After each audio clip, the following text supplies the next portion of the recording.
تو جب طاقت توانائی بحال ہوئی سورۃ ہود، تو پھر اب باقی رہ گیا کیا؟ فَقُلْتُ اسْتَغْفِرُوا رَبَّكُمْ إِنَّهُ كَانَ غَفَّارًا، میں نے کہا استغفار کرو، اللہ سب کچھ معاف کر دے گا۔ يُرْسِلِ السَّمَاءَ عَلَيْكُمْ مِدْرَارًا، زوردار بارشیں بھیج دے گا، آبادی ہو جائے گی۔ وَيُمْدِدْكُمْ بِأَمْوَالٍ وَبَنِينَ، مدد دے دے گا مال اور بیٹے دے کر۔ وَيَجْعَلْ لَكُمْ جَنَّاتٍ، اور دے دے گا تم کو جنتیں، باغات۔ واہ واہ واہ واہ، یہ احسن المدارس، یہ احسن المقاصد، یہ احسن الدراسات، اور یہ الاحسن اسلامی فاؤنڈیشن، اور یہ جامع مسجد امام ابو یوسف، اور یہ جامع عثمان مسجد طاہر، اور جامع مسجد حضرت اقدس فقیہ امت محمود الملت والدین مولانا مفتی محمود صاحب نوری آباد، یہ جنت ہے۔ وَيَجْعَلْ لَكُمْ جَنَّاتٍ وَيَجْعَلْ لَكُمْ أَنْهَارًا، حدیثوں کی نہر، فقہ کی نہر، فتووں کی نہر، واعظ نصیحت کی نہر، اور تفسیر کا بحر ذخار۔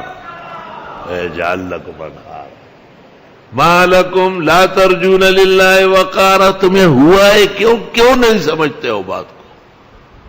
اللہ تعالیٰ عظیم بزرگ و برتر سے تمہیں ان باتوں کا یقین نہیں آ رہا؟ عن ابن عباس رضی اللہ تعالی عنہما قال قال رسول اللہ صلی اللہ علیہ وسلم من لزم الاستغفار، وفی روایہ من اکثر الاستغفار جعل اللہ له من كل ضيق مخرجا ومن كل هم فرجا ورزقه من حيث لا يحتسب۔ ابو داؤد، ترمذی، نسائی، ابن ماجہ، تمام سنن۔ جو ہمیشہ استغفار کرے، ایک بات یہ، دوسرا یہ کہ کثرت سے کرے، بہت سارے آثار و روایات جمع کر کے عاجز فقیر طالب علم کمزور اس نتیجے پر پہنچا ہے کہ ہم کو روزانہ 1200 مرتبہ پورا کرنا ہوگا، حساب سیٹ ہو جائے۔ تجرباتی چیزیں، استاد ایک طالب کو کہتے ہیں 20 دفعہ پڑھو، دوسرے کو کہتے ہیں 100 بار پڑھنا ہو، تو استاد کا تجربہ و علم ہے، وہ جانتا ہے، اس سمجھانے کا استاد ہے، چھوٹا سا کمزور عاجز۔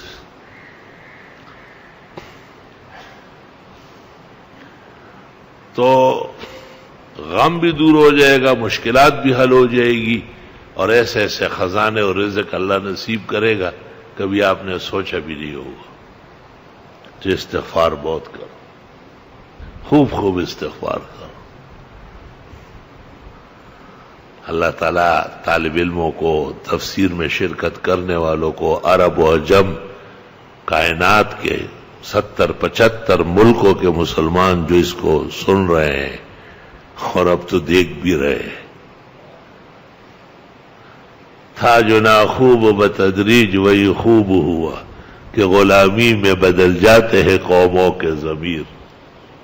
کبھی کبھی ایسا ارتکاب کرنا پڑتا ہے جس کے لیے کہنا پڑا کہ فمن اضطر غیر باغ ولا عاد، جو مجبور ہوا، نہ تو لذت ڈھونڈ رہا ہے اور نہ حد سے بڑھ رہا ہے، نہ کوئی رجوع کیا ہے اور نہ کسی مسئلے میں نرمی کی ہے، فلا اسم علیہ، صرف لوگوں کی ضرورت ہے، دین کے لیے لوگوں کا خیال رکھا جا رہا ہے تو گناہ نہیں ہوگا۔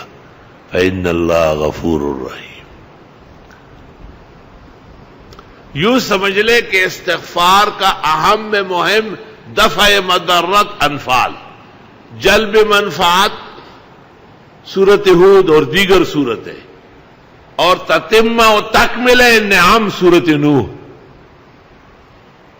میں گھر میں بھی کبھی کبھی ایسا ہی بچوں کو، بچیوں کو سناتا ہوں، تو میری ایک بیٹی نے سورۃ نوح سن کے کہا جو کچھ رہ گیا تھا وہ سب سورۃ نوح میں ڈالا۔ فَقُلْتُ اسْتَغْفِرُوا رَبَّكُمْ إِنَّهُ كَانَ غَفَّارًا يُرْسِلِ السَّمَاءَ عَلَيْكُمْ مِدْرَارًا وَيُمْدِدْكُمْ بِأَمْوَالٍ وَبَنِينَ وَيَجْعَلْ لَكُمْ جَنَّاتٍ وَيَجْعَلْ لَكُمْ أَنْهَارًا مَا لَكُمْ لَا تَرْجُونَ لِلَّهِ وَقَارًا وَقَدْ خَلَقَكُمْ أَطْوَارًا۔ خوب استغفار کرو، یہ ایک ہی تحفہ یہاں سے لے جاؤ، یہ کافی ہے۔ ہمیں زندگی استغفار میں ڈبو کے رکھو، سارے اوقات استغفار سے خوش رنگ بناؤ، سارے غم اور صدمے و تکلیف استغفار سے پٹخ دو، ساری خوشیاں اور نعمتیں و مقامات استغفار کے ذریعے آسانی سے حاصل کرو۔ دادیم ترا از گنج مقصود نشانی، ما ہم نہ رسیدیم تو شاہد بے رسانی۔ آپ کو بڑے بڑے خزانے عطا کر دی۔